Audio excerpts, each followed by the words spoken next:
And Darryl Glenn, Doc, you kind of jump in, Darryl, before this in your direction, because there was a big difference in the world. I graduated 3 or 4 years ahead of you. I came back, Myron Davis came back to watch you play at Dunbar. That was a totally different group of young men and women than it was when I left to go away to college. Man, the girls, I don't know what, and Dr. Baruch finally told me it was the hormones that they put in the chicken, but man, I saw 14, 15-year-old girls that were more thorough, thicker, and fatter than the girls that I was dealing with in college, and they had mouth to go with it. Right. I saw these young men who, you know, in some ways, some were bigger, but a lot of them were smaller, and it was like no in between. There were these gigantic strapping brothers, and there was the ones that sat over in the corner and they just rhymed the whole time, and we weren't doing that like that. We were, you know, we were listening to music. I mean, everybody do wop, but I'm just saying, they did this all day and were talking about how they were going to go. And then I saw somebody ride by at the end of the game, and he was 16 years old, and he was in a Mercedes 500 SEL, and he was 15. And I'm looking at this guy, and I'm like, what? I missed that memo. When the hell did this change? Yeah. So, Darryl, the difference between my time and your time, and it wasn't but 48 months, man. Look, how did you go through that without having a connection, bro? Well, I had a good base. When I was growing up, I had my great-grandfather in the house. I had Mr. Sutton next door. I had you and your father across the street, Mr. Peterson, Mr. Carrington. I had a whole neighborhood. Right. If I did something wrong, they told my mother. Right. Yeah. You know, when I when you did something wrong, we got to you first. Exactly. Then we told your mother. Exactly. I had a good base. Then I go to high school. I had a coach named Joe D. Davis. That's right. Who kept me in line. I had another coach named Roy Westmore. So it was we had figures. We didn't have just guys who wanted to be boys with the guys on the team. We had coaches and men who were men, not wanting to be your boys, joning with you, cracking jokes with you. They had fun with you, but it was a difference. They had this wall where That's right. you I respect. played with a coach named Dave Brown, man. He's one of the great legends of all time in this town. I thought I knew Coach Brown. I guess I knew him. I loved him. Yeah. But he went home every day after practice and everything. I never saw him anymore. Right. His daughter had my picture, me and Reggie Rucker's picture on his desk in his house. I was like, I didn't even know we meant that much to this guy, you know, but we were good kids. And I didn't want to get in trouble. I didn't want to do that. I played baseball in the summer. I played me and Roger Scott that played at Phelps. Glenn, why didn't you want to get in trouble? I ain't care nothing about no trouble, man. I didn't care nothing about Scared of trouble. I was. I could fight, I could play ball, all that stuff, but I didn't care nothing about that stuff, man. Those guys got together and got, hey man, you gonna come with us, man? No, I'm going home, man. I'm going down the hill, man. I had no money, scuffling like a dog. You know, I'm glad I got a scholarship to Howard, man, because I was gonna go to the University of Miami at first. I got kicked out of junior college. Yeah, there was a couple of coaches that got to me and they said, you know, Darryl, there's a lot of basketball players that sitting on the corner drunk. Right. Do you want to be like them or you want to be something different? And I always say I wanted to affect someone else's kids and make them better in their life, you know, help them out. That's right. You know, even though I was coaching in college, you know, kids go through stuff. We think it's fine because you watch them on TV and they're playing, but they go through stuff too. I had a kid cry in my office one day. I mean, it was just incredible. I'm like, you didn't know what to do. A kid's 18 years old, 19, 20 years old, 6'9", 260, crying over something that's going on at home. But you never know what people are going through. So I want to, you know, help him out. And to this day, you know, he's overseas playing. He comes back, he wants to talk, he wants to hang out, he wants to work out. And that's, you know, it was rewarding for me, just like I guess it was rewarding for the Mr. Suttons of the world, Mr. Grimes, who was here earlier today. Mr. Peterson's not here no more. I mean, I'm sure for them, you know, my grandfather, my great-grandfather, their only wish in this world was to see me play a game of basketball. Yeah, my great-grandfather passed away before I started playing, and my grandfather came to every high school game and all the college games he can go to. Mm-hmm. I think one of the things, Roland, that we're looking at is there was a time when what was most important to us was inside of our house. Right. And I saw the transformation in my lifetime as I was growing up. I saw kids give more value to what was going on out on the street. Right. I saw them give more value to their relationships and being given approval, a stamp of approval by the folks on the street as compared to what was going on at the house. It was important to me to make sure I could come home and folks were smiling at me.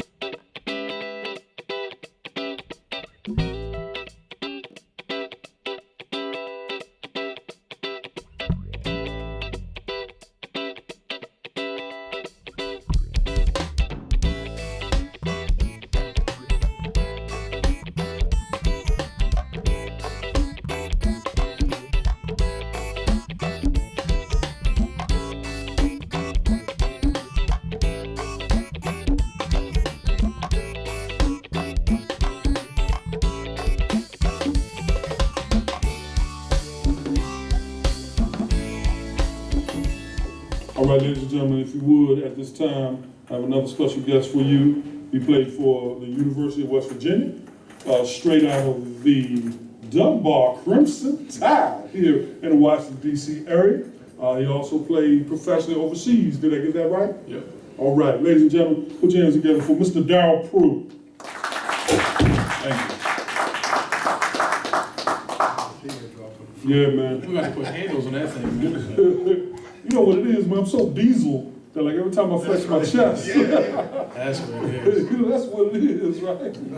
All right, Darryl, Yes. I'm going to come at you real quick right now. Basketball is the name of your game. Recently, you've been training some professional athletes or some professional basketball players.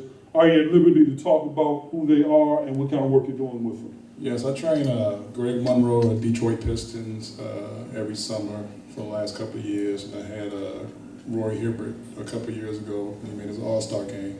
And I also have a lot of guys overseas, Austin Freeman, and a couple other college guys. I can't name their names, but mostly the bigger guys. Okay. And you like working with the big men underneath, right? Yes, it's Okay. a little bit of a lost art. Nobody teaches them anything down there no more. Angles, how to roll off of people, and how to catch, how to hold people off while you're catching. Wow. You know, people just, teach them drop step and be big, but it's more than that. Glenn, I mean, as you're saying that, I remember you telling me about Kareem Abdul-Jabbar, and I remember you talking to me about some of the other big men underneath and their ability and athleticism and things they were able to do underneath. I don't get to see that as much anymore. What's changed? Well, guys can do so many things now. Okay. I mean, you got a guy that's 7 feet bringing the ball up the court. Right. I mean, they didn't have that then. I mean, you had a few guys, you had George Gervin and a few guys like that could put the ball on the floor. But I mean, Kareem and Bill Russell, those guys weren't great ball handlers, dribblers, but they could handle the ball, but they weren't ball handlers. You had your guards and your small forwards and stuff like that handling the ball. But it's a different game today. Guys learn how to play. I mean, they go out and they play the game differently. If Bill Russell was coming along today, he'd probably be able to handle the ball or something. It's a different time and era, So these guys in the 21st century and the late 20th century, they can play. They can run the ball and they can put it on the floor. They can control it. They can pass it. See, there's some great players out there now. The only thing about the players today versus the players of yesterday, these guys think they can shoot anything. Don't run. I mean, just all over the place.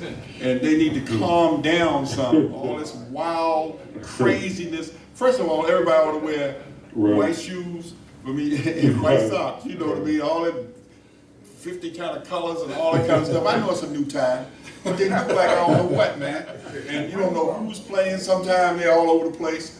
But it's a very interesting game to watch, guys jumping and playing. But the name of the game, man, and I think I just think they took out so much of the game because they want to see people score and score. That zone thing, I don't know. The three-pointer? Yeah. Right. I think the media's played a part. Don't you think the media's played a little bit of a part in making kids want to be more score and less defensive oriented? Be more like Mike? More dunking, more long shots, right? Because that's what makes it a sports center, right? Yeah, well, they're going to dunk because they can jump. These guys can get up in the air and go after. I mean, Gus Johnson was a great leaper.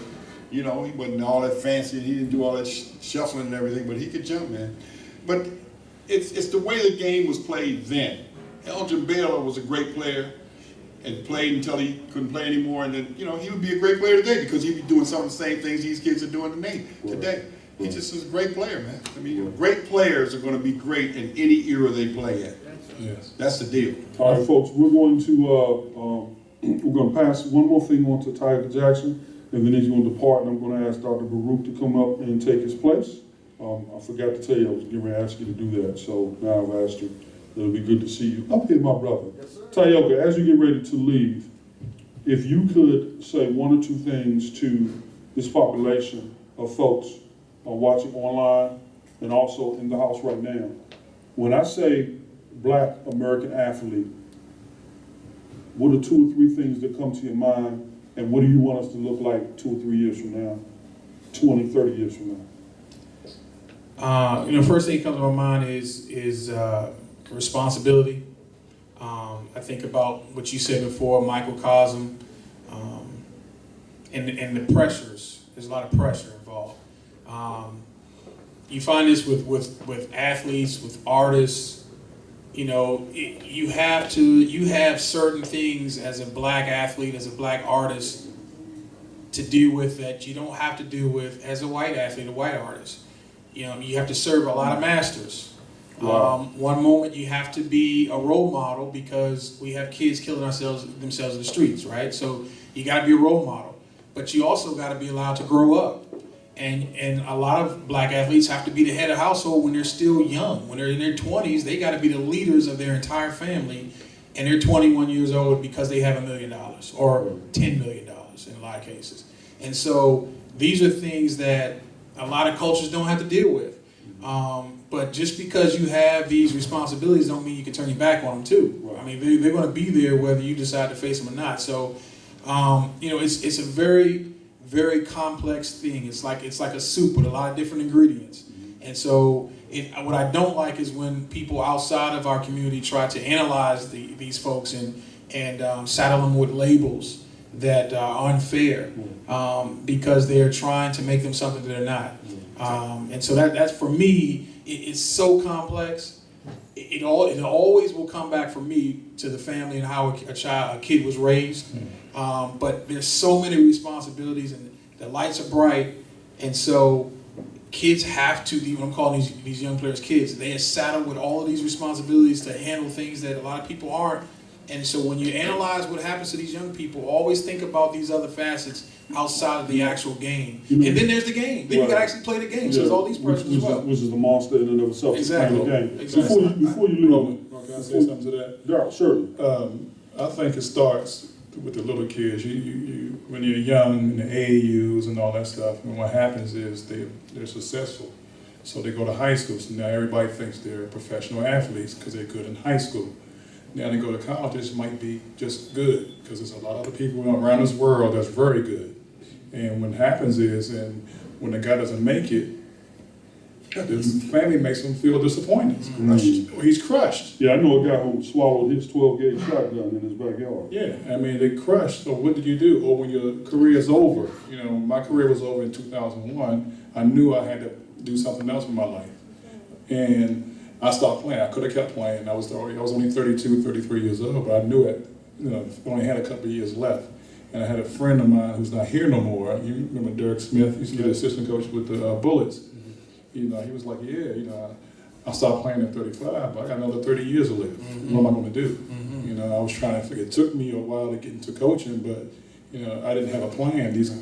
We don't teach these kids that now. To have a plan in case it doesn't work out, what we're going to do. And you were so quiet there, I didn't even know you talked. Yeah, man. I saw Glenn looking at him like, man, I didn't know He that. said more words than I heard him say in 30 years. Man, that's amazing. Look, only on the Roland GRIMES show, you guys will Daryl Prue articulate to this nth degree. Right. Well, he graduated from the University of West Virginia, so I mean, No question. He's, He's a pioneer. but you know what? When I was watching you play and I was, you know, rating players and all that stuff, I never heard you say 2 words. Never had to. Right. Yeah, so it's all good, man. You know, let me say But this. you know what? Let me say this. Oh, Go you know ahead. what? Y'all better let me get this on. See what happens I when want we to put get a that. piece after you. Go ahead.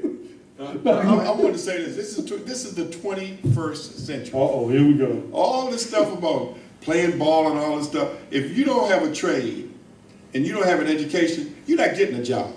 You forget it. All that talking about, yeah, I got all this, you don't have nothing. These young kids out here walking the street, dropping out in the 7th grade and the 9th grade, telling me, yeah, I'm gonna make it out here. You're not gonna make anything. There are only a few rappers out there. And when you look at all these rappers, these guys ain't, you got a few Yeah, guys. 3. That's big time. That's Everybody big. else. The rest of those guys, they're not doing anything. They walking around with their pants all down on their behinds and thinking they sharp. It's not even a penitentiary thing. It's a slavery thing. Right. We used to go around and feel, you had slaves and you had to wear belts and all that kind of stuff. Man, these guys, and I'm telling you, man, these people, these youngsters today don't get it, man. Right. Some of them don't get it. Well, This is the 21st century. Glenn, I'm gonna hop in with you, and I'm gonna Okay. tell you part of why they don't get it. Not saying that there are different reasons, but there's a reason also why they don't get it. Daryl, I'm gonna start with you. I'm gonna go to Tayoka and I'm gonna come back to you, Glenn. Okay. Everybody get ready. You ready? Yeah. Crowd, everybody in the audience, you ready? Yeah. All right, it goes like this. Here's the chronology. I grew up 15 steps from Darryl Crew. Okay? Darryl had the only basketball rim in the area, in the neighborhood, in his backyard. I shot my first basketball hoop in his backyard. He was shorter, smaller than me. Now the cat's like 6 foot, 972 inches, all right? But back then, we spent so much time back there, didn't we? And then we went to the All day field long. around the circle, right? And we played football.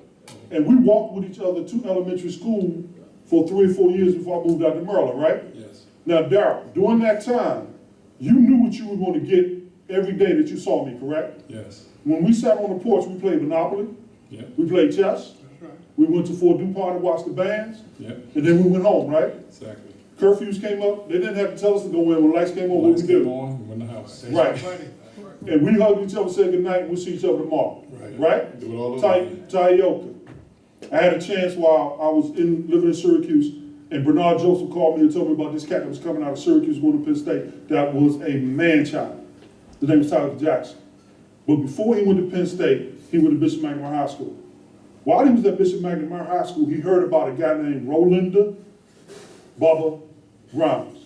When I first met you, you were giving a speech.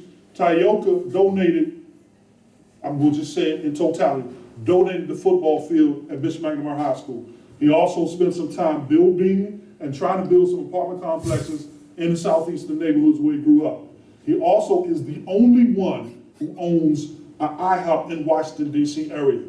You all don't know this, but there was not an IHOP in D.C. in history until he opened the first one. All the IHOPs were in Maryland. Right. Now you have, if I'm not incorrect, exclusive rights to the Washington, D.C. area. Is that correct? That's right. For the International House of Pancakes. Is that correct? That's correct. Now, when you went to Bishop McNamara, Coach 19 and that group was trying to set a standard for you. What did they tell you about this dude that was up at Syracuse, was getting ready to go and do whatever? What did you hear? Because when I met you, you said, hey man, I didn't know you were here. I would have told you to come up and speak because I stand on your shoulders today. Yeah, What I did you hear, mean, man? what I heard was that, you know, this guy, Bubba Grimes, was incredibly hardworking, a very physical player, and was a monster on the field. But off the field, he could leave all of the violence and the anger and all of that on the field. And off the field, he was a teddy bear and someone that people loved and respected. And I appreciated that when I heard about it. I'm like, so okay, so this guy could be a terror on the field, but off the field could be a regular guy. He didn't feel like he had to put on the airs to be somebody that he wasn't off the field, be tougher or whatever. He left it on the field. Off the field, he was a regular guy, and I appreciate and I always respected. And I didn't know you until I saw you and met you. Like, oh, so you're that legend that I kept hearing about. But that was the thing. On the field, a monster, killer. Off the field, a regular guy, just like all the rest of us. I went to high school with a guy named Reggie Rucker. Oh yeah. Reggie Rucker played 14 years in the National Football League. Cleveland Browns. He could do everything. Football, baseball, basketball, and track. He played all of that at Boston University and graduated in 4 years. And grew up in the deep hood. Southeast. Yeah, he grew up with brothers and sisters that, you know, half brothers and sisters and all that kind of stuff. This guy always had it together. He had a couple of problems in the, you know, when he got up there, he messed around a little bit, but that's all. That he didn't go to jail. He didn't hurt anybody. Didn't rape anybody. Didn't beat nobody up. This guy was a tremendous guy. One of my best friends today is Reggie Rucker, and I don't even know how he did it, man, because his home life was some kind of terrible. He was special. Yeah, Special but he did what he had to do. And Anacostia in those days was Anacostia University. When I went to school at Anacostia back in the 60s, it was a different kind of ball game than it is today. Now it's even getting better today. It's getting better. They got a good principal and everything over there, but it was tough to go to Anacostia in those days, go to Ballou in those days. Don't forget, the DC public schools, all, with the exception of a few schools, Dunbar and Spingarn, there's a history. H.D. Woodson wasn't even built when I was in high school. So we're talking about a whole enlightenment, man, of different kinds of people coming into the schools in those days. Reggie Rucker was an honor student, in college, high school, and everywhere he did. He was one of the smartest players in the National Football League. He'll never make the Hall of Fame. He caught more passes than the kid that played for Pittsburgh that went to the Hall of Fame. I knew all that stuff before I had a stroke. That stroke thing was nothing. All I know is I see about the Glenn Harrison is the most famous stroke in the business right now. Folks, get a chance on the way out. Make sure you take a picture with Tiger Jackson, ladies and gentlemen. Put your hands together for my good friend and guest, Tiger Jackson. Dr. LaRue, as they get ready to leave, look, real quick. I told you about Darryl Prue, I told you about relationships.